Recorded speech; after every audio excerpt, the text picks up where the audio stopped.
Alright, welcome to part 2 of how to do the play and train. This is for once your dog has some of the basic skills and we want to really start challenging their brain. This is a really tiring activity, so you can only do it for about 10 to 15 minutes before you're going to see their ability to stay definitely decline.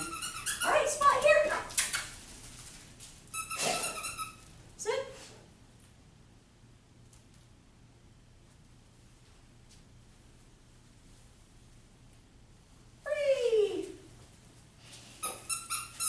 So all I'm going to do is start by gradually setting the toy on the ground. The faster and further this moves, the harder it is for them to be able to stay.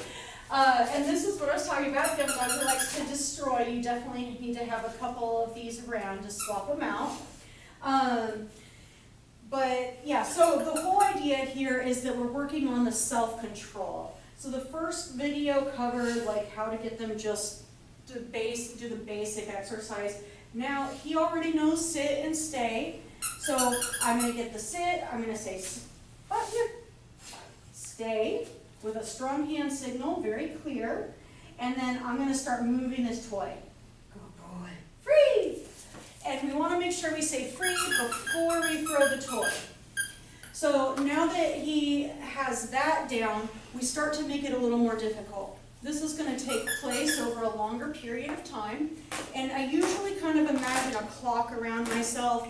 I'm going to start by tossing the toy behind me and then just moving it this way to make it more difficult.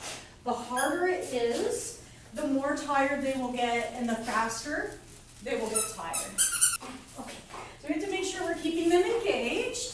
It's a little hard when I'm talking so much, but we just want to do some play like this. Sit. Stay. Now I'm going to set it down. For dogs just starting out, you may not be able to set it down yet. Free. And then I usually like to make it move, which is more fun than if it's just laying there. So I'll usually kick it or pick it up and toss it again. Oh, that's a good boy. Good job, Spot. Spotty here. Good boy. Yes. All right, so now we're going to do stay, and I'm going to make it a little bit harder by throwing the toy, usually diagonally, but Spot has already made it a little further. Stay.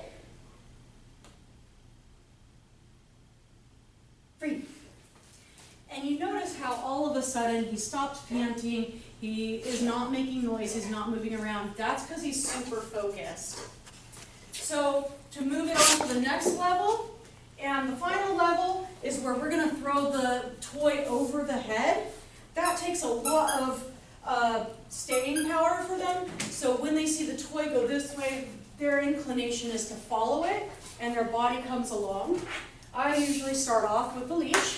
Come here, Spotty. Oh, come here. All right. And this just gives him just a little cue that he's not going to be able to move. Spot here. So Spot hasn't done this. You'll get to experience how I do it with Spot. Sit. Stay.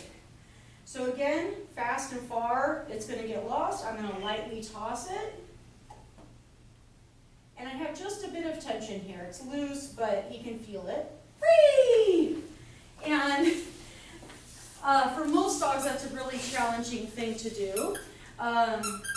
He's already had a lot of activities today, so he's a little less engaged than his usual, but this is going to get him nice and tired.